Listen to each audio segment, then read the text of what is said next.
UP के CM Yogi Adityanath कानून व्यवस्था में जरा भी ढिलाई बर्दाश्त नहीं करते। सीधा अपराधियों के घर बुलडोजर चलवा देते हैं। बावजूद इसके कुछ लोग इतने बेखौफ हैं कि उन्हीं के मंत्रियों पर हमला करने से बाज नहीं आ रहे। अब मुजफ्फरनगर की घटना को ही देख लीजिए। प्रचार करने गए थे केंद्रीय राज्य मंत्री और बीजेपी प्रत्याशी संजीव बालियान, लेकिन बीच प्रचार में ही उनके काफिले पर पथराव हो गया।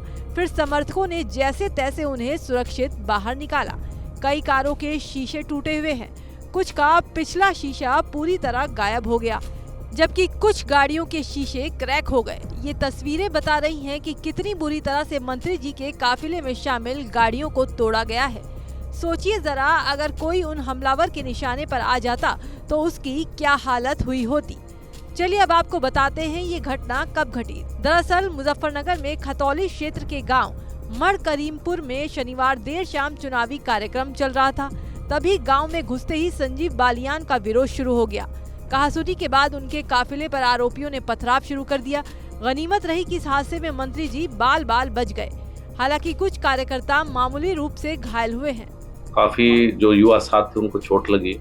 भगवान का शुक्र है कि जितनी बड़ी वो ईंटें और टाइल्स थी कि किसी बच्चे के सिर पे नहीं लगी। तरह से हमला था, उसमें किसी की जान भी जा सकती थी, मेरी भी जा सकती थी या किसी और की जान जा सकती थी।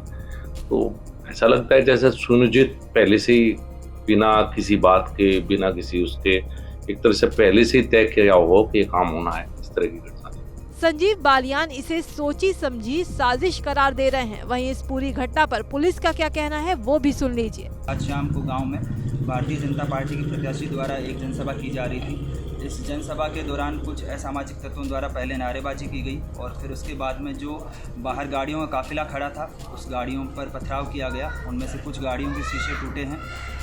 गांव में अभी वर्तमान में पूरी तरह से शांति व्यवस्था कायम है और कोई कानून व्यवस्था की समस्या नहीं है। इसके अतिरिक्त इस पूरे प्रकरण की गंभीरता से जांच की जा रही है। पुलिस तो कार्रवाई की बात कह रही है, लेकिन ये मामला बड़ा गंभीर है।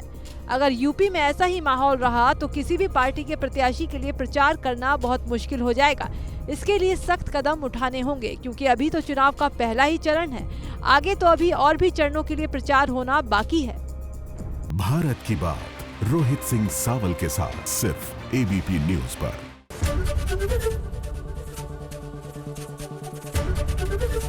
एबीपी गंगा, खबर आपकी, जुबान आपकी।